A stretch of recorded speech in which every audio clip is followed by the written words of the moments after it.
আল্লাহ আপনার কপালে ভালো কিছু লিখবেন কি করলে? নাম্বার 1, আপনি যখন আল্লাহর প্রতি ঈমান আনবেন, আপনার মধ্যে যখন তাকওয়া থাকবে, তাকওয়া আল্লাহর কথা মেনে চলার মানসিকতা থাকবে, হালাল হারাম বাজ বিচার করে চলার চেতনা আপনার অন্তরে থাকবে, এই ব্যক্তির জিন্দেগিতে আল্লাহ তাআলা বরকত খুলে দিবেন। কোরআনে আল্লাহ ওয়াদা করেছেন, ওয়ালাউ আন্না আহলাল কুরা আমানু ওয়াত্তাকাউ লাফাতাহনা আলাইহিম বারাকাতিম মিনাস সামা। যদি ঈমান এবং তাকওয়া আনে কোন জনপদ, কোন এলাকার মানুষেরা আল্লাহর প্রতি বিশ্বাস রাখে আর অন্তরে তাকওয়া থাকে, তাদের জন্য আসমানের সমস্ত বরকতের দুয়ার আমি খুলে দিব। আপনারা বলতে পারেন, হুজুর ঈমান আনলে, তাকওয়া অনুযায়ী চললে, আল্লাহর আদেশ মেনে চললে যদি সব ভাগ্যে ভালো কিছুই লেখা হয়, তো আফ্রিকান মুসলমানদের এত দুরবস্থা কেন? বার্মিজ মুসলমানদের এত দুরবস্থা কেন? কাশ্মীরের মুসলমানদের এত দুরবস্থা কেন? এটা হয়তো আপনি বলবেন। এর উত্তরে আমি বলবো যে আল্লাহ রাব্বুল আলামিন মানুষের জীবনে বারাকাহ দেওয়া, সুখ এবং শান্তি দেওয়ার মানে এই নয় যে তাকে প্রচুর পরিমাণে প্রাচুর্য দিলেন। একজনকে আল্লাহ অনেক প্রাচুর্য দিলেন, অনেক টাকা পয়সা দিলেন, অথচ তার জীবনে বারাকাহ বা কল্যাণ দিলেন না। সে টাকা পয়সা বহন করলো ঠিক, কিন্তু সুখ এবং সমৃদ্ধি, মানসিক যে প্রশান্তি, এই প্রশান্তিটা সে অর্জন নাও করতে আছে না নাই? টাকা পয়সা অনেক আছে, কিন্তু মনে সুখ শান্তি। এই জন্য কখনো পিস্তল দিয়ে আত্মহত্যা করে, কখনো ইনজেকশন দিয়ে আত্মহত্যা করে, কখনো ফাঁসির দড়িতে ঝুলে পড়ে। এই সব হয় ওই কারণে যে অন্তরে কি থাকে না, শান্তি থাকে। শান্তির মালিক আল্লাহ তাআলা, তিনি অনেক সময় দুঃখের মধ্যেও মানুষকে শান্তি দিয়ে থাকেন, বরকত দিয়ে থাকেন। প্রকৃত কল্যাণের অধিকারী যদি হতে চান, আপনার কপালে কল্যাণ লেখা হোক এটা যদি চান, তাহলে আপনাকে আল্লাহর প্রতি ঈমান এবং তাকওয়া আনার চেষ্টা করতে হবে। ভাইরা আমার, আমাদের দেশে বেশিরভাগ মুসলমানরা বা সারা দুনিয়াতেই আমরা মনে করি যে আল্লাহ আমাকে এক গাদা টাকা দিয়ে দিলে, অনেকগুলো সম্পদ দিয়ে দিলে, বিশাল ব্যাংক ব্যালেন্স হয়ে গেলে, অনেক জমি জমা হয়ে গেলে, অনেক পাওয়ার হয়ে গেলে আমি বোধহয় আল্লাহর প্রিয় পাত্র হয়ে গেলাম। মনে রাখবেন, ফেরাউনকে আল্লাহ তাআলা অনেক ক্ষমতা দিয়েছেন, কারুনকে অনেক সম্পদ দিয়েছেন, নমরুদকে অনেক প্রতিপত্তি দিয়েছেন, কিন্তু এর কোনোটি তার কল্যাণ আনতে পারে। এই সমাজে বহু মানুষ আছে, অনেক সম্পদ প্রভাব নিয়ে চলে, কিন্তু মানসিক প্রশান্তি নাই, আল্লাহ তাআলা তাকে কল্যাণ। আবার অনেক গরিব মানুষ আছে, আল্লাহ তাআলা তাকে অনেক সুখে রেখেছেন। এই জন্য ওই আল্লাহর বান্দা, তিনি সুখী মানুষ অথচ সম্পদ নাই, এই জন্য সুখের সাথে সবসময় সম্পদের সম্পর্ক থাকে। একবার বলে এক রাজা, তিনি রাস্তা বের হয়েছেন সুখী মানুষের জামা নেয়ার জন্য। তো একবার খুঁজতে খুঁজতে খুঁজতে এক লোক পাইছে, তার গায়ে ছালার একটা চট আছে। তো দেখলো যে লোকটা রাস্তার ধারে শুয়ে নাক টেনে ঘুমায়, পাশ দিয়ে ট্রাক যায়, বাস যায়, কোনো তার বিহিত নাই, ঘুম আর ঘুম, শান্তি আর শান্তি। তখন লোকটা চিন্তা করলো যে কি খাইছে না খাইছে, তারপরে এত আরামের ঘুম, ঘুমটা যদি আরামের হয় লোকটার মনে শান্তি আছে, এটা বুঝাই যায়। লোকটা ঘুম থেকে উঠার পর বললেন, ভাই আপনার মনে কোনো অশান্তি আছে? কয়, না কোনো অশান্তি নাই, রাজ্যের সব সুখ আল্লাহ আমাকে দিয়েছে, কোনো টেনশন বলতে কিচ্ছু নাই আমার। বলে যে ভাই তাহলে আপনার এই যে গায়ে যে চটটা আছে এটা আমাকে দিয়ে দেন, বিনিময়ে আপনাকে আমি এত লাখ টাকা দেব। আমার কোনো শান্তি পাইতেছি না ভাই, ঘুম আসে না, ঘুমের বড়ি খেয়েও ঘুম আসে না, আর অশান্তি, ডিপ্রেশন, এগুলো আমাকে সারাক্ষণ তাড়া করে। মানুষ দেখে যে আমি অনেক সুখে আছি, আসলে সুখ জিনিসটা আমাকে আল্লাহ তাআলা দেন নাই, কিছু ভোগ করি, বাট সে ভোগে আমাকে তৃপ্তি দিতে পারে না। তখন সেই চটালা রাস্তার পাশে শুয়ে থাকা গরিব মানুষটা নাকি তার গায়ের চটটা খুলে তাকে দিছে, বিনিময়ে ওই ভদ্রলোক অনেকগুলো টাকা তাকে দিয়ে গেছে। টাকা দেওয়ার পর এই ভদ্রলোক এই টাকাগুলা চিন্তায়, কি করবে, কোথায় রাখবে, কে নিয়ে যায়, কে না নিয়ে যায়, কে ডাকাতি করে, এই টেনশনে এবার এর ঘুম হারাম হয়ে গেছে। এবার সে ওই লোকরে খুঁজতে খুঁজতে খুঁজতে অনেক কষ্ট করে পাইছে, পাইয়া বলে, ভাই এই নেন তোমার টাকা। তারে টাকা ছুড়ে মেরে দিয়ে বলছে, ভাই এই নেন আপনার টাকা, আল্লাহর হস্তে আমার সেই চটটা ফেরত দেন, আপনার এই টাকা আমার ঘুম এবার হারাম করে দিস। ভাইরা আমার, কথা কিন্তু বাস্তব।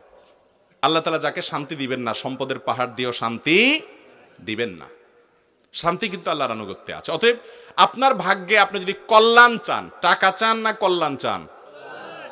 কল্যাণ চান। সুখ চান না পয়সা চান? যদি সুখ এবং কল্যাণ চান, প্রথম কাজ হলো ঈমান এবং তাকওয়া লালন করতে হবে। মুত্তাকিরা কষ্টের মধ্যেও হাসে, দুঃখের মধ্যেও হাসে।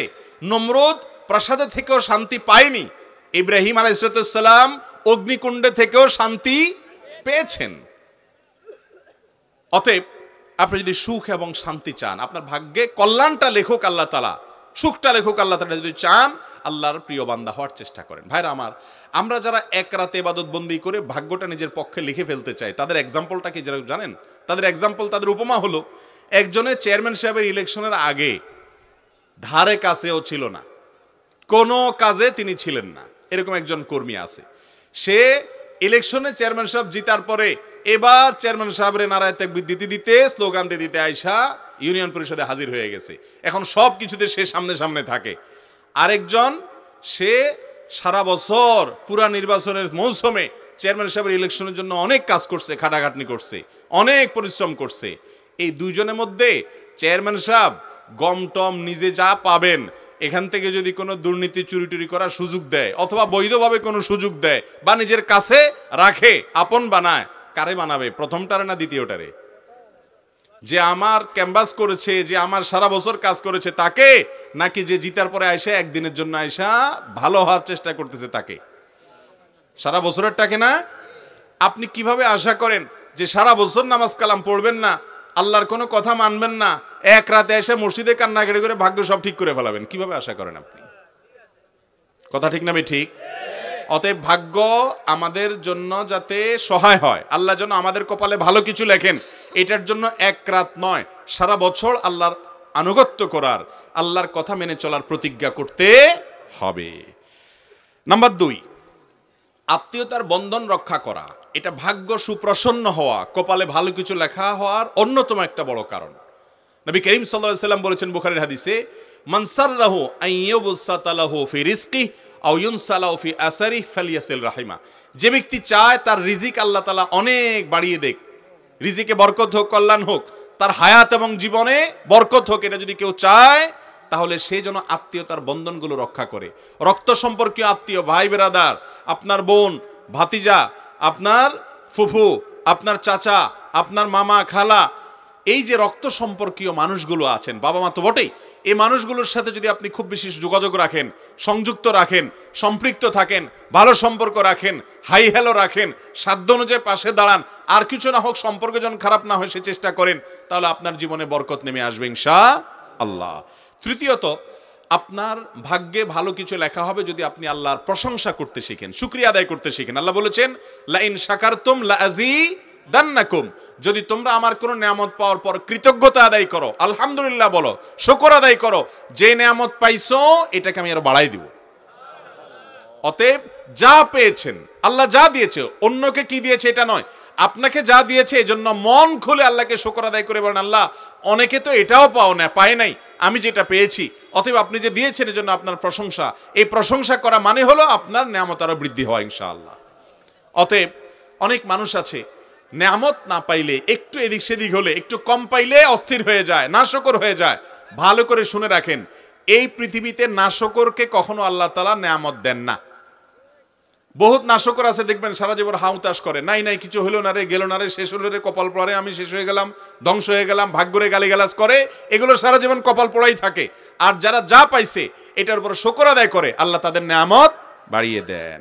অতএব 3 নম্বর আমল হলো ভাগ্যে ভালো কিছু লেখার জন্য আল্লাহর প্রশংসা করা, যা পাইছে এটা শুকর আদায় করা। 4 নম্বর হলো সাদাকা করা, দান। দানে ধন বাড়ে। আপনারা দেখেছেন গ্রামে বিশেষ করে চাপকল আছে না, চাপকল যখন পানির লেয়ার নিচে নেমে যায়, আপনি জগে করে পানি নিয়ে আসেন, এই পানিটা আনার পর কি করেন আপনি? আপনি কি সেগুলা ঢেলে আরো চাপ দেন, নাকি বলেন না বাবা যেটুকু আছে এটুকু আমার কাছে থাকুক, যদি মোটেও পানি না ওঠে তাহলে কি হবে, তার সাথে যেটুকু আছে এটুকু আমি ধরে রাখি? এটা করে কেউ? বরং যেই জগ আছে ওই জগ দিয়া চাপ শুরু করে, এরপরে এমন পানি উঠে যে আর জগ ভরেও কুলান যায় না। ঠিক না ভাই? ঠিক। ঠিক একইভাবে যারা অভাবে আছেন, আপনার সাধ্য অনুযায়ী কিছু কিছু দান করেন, গরিব মানুষকে, অভাবী মানুষকে, কল্যাণের পথে একটু একটু দান করেন। আপনি 1000 টাকা আছে, 10 টাকা দান করেন। দান যত করবেন আল্লাহ তাআলা তার ধনকে বাড়িয়ে দেয়, সম্পদকে বাড়িয়ে দেয়।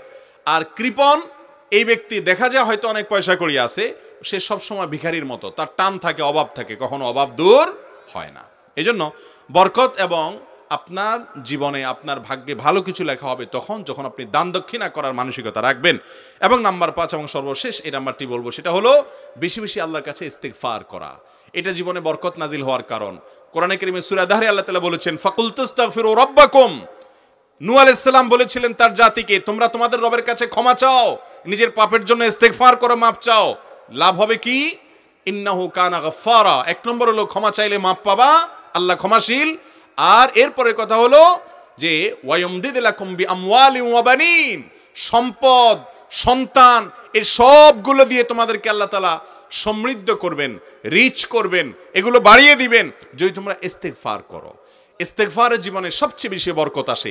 সব সময় নিজের ভুল স্বীকার করে আল্লাহর কাছে ক্ষমা চাইবেন, আল্লাহ আমারই ত্রুটি, আমারই ভুল, কত ত্রুটি আছে আমি জানি না, হয়তো নিজের ভুলে কথা স্বীকার করবেন, আল্লাহ আপনি মাফ করে দেন, আস্তাগফিরুল্লাহ ওয়া আতুবু ইলাইহি, আস্তাগফিরুল্লাহ ওয়া আতুবু ইলাইহি। যত ইস্তিগফার করবেন জীবনে তত ভালো কিছু আপনার ভাগ্যে লেখা হবে, জীবনে বরকত আসবে ইনশাআল্লাহ। সেই সাথে আল্লাহর উপরে তাওয়াক্কুল করবেন। এই কাজগুলোর মাধ্যমে ভাগ্যে ইনশাআল্লাহ ভালো কিছু লেখা হবে। এর বিপরীতে আল্লাহর অবাধ্য হলে, আল্লাহর নাফরমান হলে তার কপাল পোড়া হয়, তার ভাগ্য খারাপ হয়।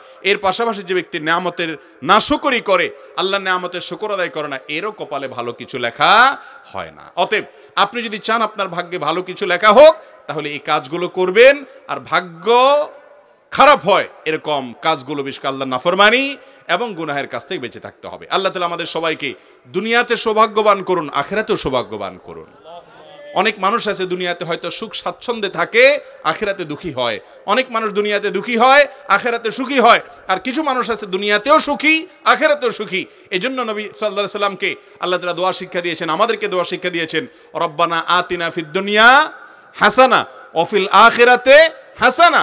আল্লাহ দুনিয়াতেও আপনার কাছে ভালো চাই, আখিরাতেও ভালো চাই। আল্লাহর কোনো অভাব আছে? অতএব আল্লাহর কাছে দোয়া করব দুটোটার জন্য ইনশাআল্লাহ। আল্লাহ আপনার ভাগ্যে ভালো কিছু লিখবেন। যদি আপনার ভাগ্যে ভালো কিছু দেখতে না পান, ধৈর্য ধারণ করবেন, অস্থির হবেন না, কারণ আল্লাহ তাআলা অনেক সময় পরীক্ষা করেন, এরপরে দেন। আল্লাহ তাআলা আমাদের সবাইকে মেনে চলার তৌফিক দান করুন।